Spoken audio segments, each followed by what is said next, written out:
ಕನೇರಿ ಮಠದ ಸ್ವಾಮಿಗಳು ಯಾವುದೇ ಪರಿಸ್ಥಿತಿಯಲ್ಲಿಯೂ ಕ್ಷಮೆ ಬಿಡುವುದಿಲ್ಲ.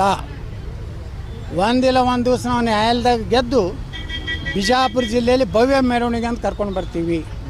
ನೀವೇನಾದ್ರು ಉಪದ್ಯಾಪಿ ಮಾಡಿದ್ರಿ, ಆ ಸಭೆಯಲ್ಲಿ ಏನೋ ಗದ್ದಲ ಮಾಡಿದ್ರಿ, ನಿಮ್ಗೆ ಹೆಂಗೆ ಉತ್ತರ ಕೊಡಬೇಕು ಅನ್ನೋದು ನಮಗೂ ಗೊತ್ತಿದೆ, ನಾವು ಕೊಡ್ತೀವಿ.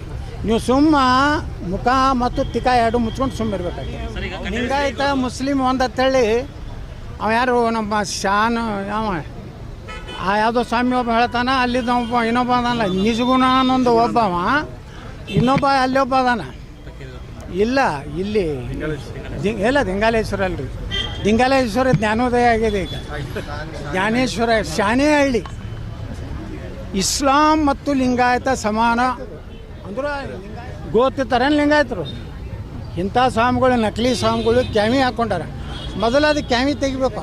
ಆ ನಿಜಗುಣಾನಂದ್ ಏನೇನು ಮಾತಾಡೋಣ, ಲಕ್ಷ್ಮಿ ಬಗ್ಗೆ ಏನೇನು ಮಾತಾಡೋಣ, ನಿಜಗುಣಾನಂದ್ ಹಿಂದೂ ಧರ್ಮದ ಬಗ್ಗೆ ಏನು ಮಾತಾಡೋಣ, ಗೋಗಳ ಬಗ್ಗೆ ಏನು ಮಾತಾಡೋಣ, ನಮ್ಮ ವೀರಭದ್ರ ಬಗ್ಗೆ ಇಲ್ಕಲ್ ಸ್ವಾಮಿ ಏನು ಮಾತಾಡೋಣ. ಅವ ಗಿಡ್ಡ, ಆ ಶಿವನ ಮಗಲ ಗಿಡ್ಡ ಅವ ಆತ. ನಿಜಗುಣಾನಂದ ಮಹಾಲಕ್ಷ್ಮಿ ಬಗ್ಗೆ ಏನು ಮಾತಾಡೋಣ, ಸನಾತನ ಧರ್ಮದ ಬಗ್ಗೆ ಅಷ್ಟು ಹಸೆ ಮಾತಾಡಾರ. ಮೊದಲು ಇವರಿಂದ ಅಶಾಂತಿ ಆಗ್ತದೆ.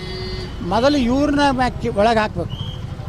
ನಿಜಗುಣಾನಂದ ಶಾನೆ ಹಳ್ಳಿ ಇವ್ರು ಏನು ಅದಾರಲ್ಲ, ಇವರೆಲ್ಲ ನಮ್ಮ ಯಡಿಯೂರಪ್ಪನ ಗುರುಗಳು. ಇವರು ವ್ಯವಸ್ಥಿತವಾಗಿ ಲಿಂಗಾಯತ ಅನ್ನುವಂಥ ಕೆಲವೊಂದು ಜನ ಇವತ್ತೇನು ಕನೇರಿ ಮಠದ ಸ್ವಾಮಿಗಳ ಬಗ್ಗೆ ಅವರ ಘೋಷಣೆಗಳು, ಅವ್ರ ಚಪ್ಪಲೀಲಿ ಹೊಡಿದು ನೋಡಿದ್ರೆ ಇವರು ಬಸವಣ್ಣನ ಅನುಯಾಯಿಗಳಲ್ಲ, ಇವರೆಲ್ಲ ಗುಂಡಾಗಳು.